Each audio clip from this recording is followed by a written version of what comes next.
खावंद ने खुद अपनी बीवी से ज्यादती करवाई और उसके लिए 2,50,000 रुपए भी दिए और खावंद ने ही अपनी बीवी को ज्यादती के बाद कत्ल करवाया और इसी खावंद ने बाप होते हुए अपनी बेटी को भी कत्ल करवाया। ये दास्तान ऐसे नहीं है, इतनी दर्दनाक और रिश्तों को तोड़ती फोड़ती दास्तान ये हकीकी इसी दुनिया की है। इलाका है गुजरांवाला का, थाना लद्देवाला वड़ाइच है। वहां रहते हैं मियां बीवी जिनकी एक बेटी है। बीवी जो है उसका नाम है निदा और जो शोहर है उसका नाम है मुस्तफा। अब ये जो मुस्तफा और निदा हैं ये दोनों अपने घर में बस रहे हैं। इनकी एक बेटी पैदा हो जाती है जिसका नाम है नूर-ए-आन। अब बेटी भी 4-5 साल की हो गई और इस दौरान ये जो मुस्तफा नामी बंदा है इसको एक नया शौक चढ़ जाता है, एक नया इश्क हो जाता है और ये करना चाहता है दूसरी शादी। अब दूसरी शादी करने के लिए इस्लामिक तरीका इसने इस्तेमाल नहीं किया। इसने तरीका वो इस्तेमाल किया है जिसको जुल्म जबर और बर्बरियत का नाम दिया जाता है। इसने अपने हमसाये को साथ मिलाया जिसका नाम है यासर और हमसाये को ये लालच दिया है कि तू मेरी बीवी के साथ ज्यादती करने के बाद उसे कत्ल कर दे तो मैं तुम्हें 2.5 लाख रुपए दूंगा। अब वो जो होता है यासर वो है जवारी और मनशियात का आदी, नशई है और जुआ खेलता है। उसने लोगों को देने हैं पैसे। अब वो क्या करता है, वो उसके साथ रजामंदी का इजहार कर देता है कि ठीक है जैसे तुम कहते हो। अब उसके लिए तो मौज बन गई ना, एक औरत के साथ ज्यादती भी करनी है और इजाजत कौन दे रहा है, उसका सगा शोहर, और दूसरी तरफ उसको पैसे भी मिलने हैं। वो क्या करता है, चालाकी का मुजाहरा करते हुए जो मुस्तफा है ये घर से बाहर चला जाता है और वो हमसाया इनके घर में दाखिल हो जाता है। दाखिल होता है और निदा को ये पकड़ लेता है, उसके साथ जबरदस्ती करता है, जो भी इसके साथ सारा मामला चलता है और उसके बाद ये उसको कत्ल कर देता है।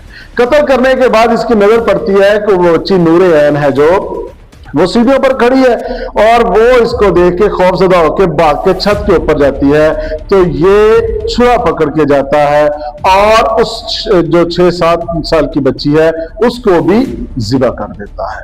अब उसके बाद ये फरार हो जाता है और जो होता है मुस्तफा जो इस मजलूम औरत का बेगैरत तरीन शोहर है वो क्या करता है, इसको कुछ पैसे दे देता है और कुछ रह जाते हैं और पुलिस आ जाती है। पुलिस देखती है डबल कत्ल हो गया है और इसके जो वहां के तफ्तीशी अफसरान हैं वो इस हवाले से मुबारकबाद के और शाबाश के मुस्तहिक हैं कि उन्होंने इस बड़े केस का जो मुजरम है सिर्फ 1 से 2 दिन में ट्रेस कर लिया।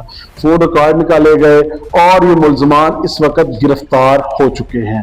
गिरफ्तार होने के बाद डीपीओ जो सीसीपीओ गुजरांवाला है उन्होंने इस पर प्रेस कॉन्फ्रेंस भी की और उन्होंने सारी डिटेल तफसील से बताई कि ये मुल्जम जो है दोनों ही क्रिमिनल ज़हन रखते हैं, क्रिमिनल ज़हन के मालिक हैं और बेहया और बेगैरत भी दोनों ही हैं। एक अपनी बीवी का रेप करवाता है, बेटी को कत्ल करवाता है और उसके भी पैसे देता है और दूसरा जो अपने मनशियात को पूरा करने के लिए, नशे को पूरा करने के लिए और जुए के अंदर हारे हुए पैसों को पूरा करने के लिए इंसान की एक औरत की इज्जत से खेलता है और बाद में बेदर्दी से उसे भी कत्ल कर देता है और एक ऐसी बच्ची को जो दुनिया में आई है जिसने अभी मासूम ने देखा क्या है 6-7 साल की उम्र उसको भी बेदर्दी से कत्ल कर देता है।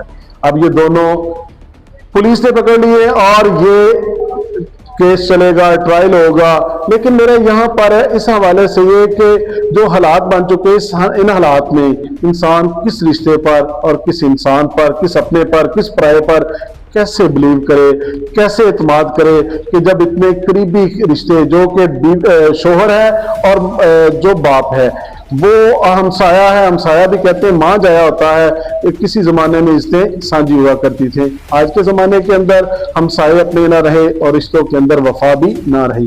क्या आप समझते हैं कि इस मुस्तफा और यासर को किस तरह से सजा होनी चाहिए या कि वो मशहूर ज़माना तरीकाकार वही होना चाहिए जो कि सीसीडी ने इनके साथी आए छुड़वाने और इनको अपने हाथों से साथी ही मार के चले जाएं? कमेंट्स में अपनी राय का इजहार जरूर कीजिएगा।